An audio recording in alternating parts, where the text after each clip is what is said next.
Yarek Syndicate exclusive. Go! Yep! Basta tayo. Galing ka sa taas? Oo, bay. Ang tambay dun.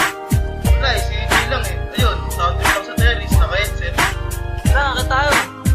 Naman tayo, Yossi. Tara. May anong balita?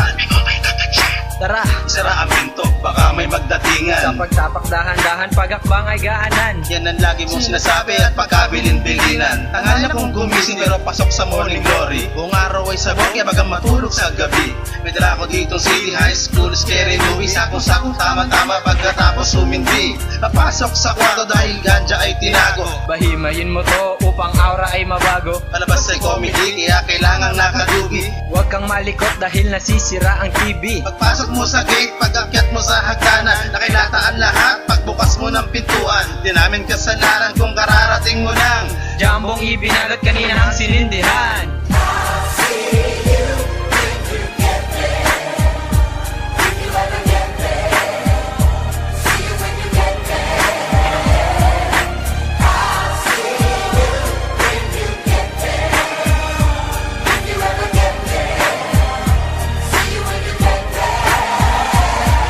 Dumating ang panahon na ako'y nangailangan. Di ka nagkatubili, di mo ko tinanggihan. Kailangan kong pumunta sa buntod ng aking magulang. Sinabi mo sa akin, Tara ko, samahan kita sa Himlayan. doon pa lang napatunay sa kang tunay na kaibigan. O na may hiyang-hiya sa ginawa mong kapaitan. Wala akong masabi, pero yung naintindihan. Walang merienda, walang yosi at iyong naunawaan. Naglakad mula sa kanto at hanggang sa pag-uwi. Nakaakbay pa sa iyo dahil pagod na ang binte. Tinulungan mo ko magtanggal ng mga damong nakausli. Pag ipatong ang kandila at laklak nating binili. Kala ko nga nagbibiro ka lang, yung wala ay totoo. Nawala ka lang saglit, pagbalik Alis na tayo! di man lang nakarinig sa'yo kahit konting reklamo. Mahalaga ay matuntun natin pinaglibingan ng airpod mo.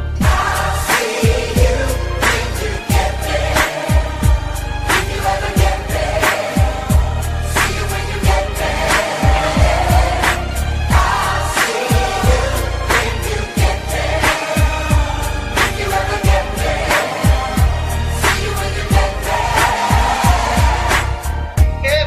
Go! Tama ba yung nangyari? Oo nga eh. Totoo daw? Oo, totoo daw ako. Wala! Anong yan? Wala eh. Isang bagay na hindi ko malilimutan. Di ako makatulog sa amin dahil kuryente pinutulan. Bigla kitang pinuntahan upang sa'yo'y ipaalam. Sagot mo sa akin, Ano naman? E di dumito ka na lang. bang klaseng pakikisama, di ka rin tumbasan ng pera. Likas mo ng ugali, ang sa tropa'y sumuporta. Salamat sa tiwala, kailan may hindi nagduda. At hindi mo hinayaan na ako'y mapasama. Nung matay ang iyong itay, di ka mapalagay. Ako'y tinawag mo't sinama upang makipaglamay. Pinakalala mo sa kamag-anak, doon pala nakita ang luha mo ay pumatak. Mga galit sa iyong dibdib na pupumilit umaklas. Ulo mo'y madalas uminit at mabilis kang mabanas. Mas minabuti mong buwaba at tumambay sa labas. Dahil baka di magustuhan ng tropa ang salitang mabibigkas.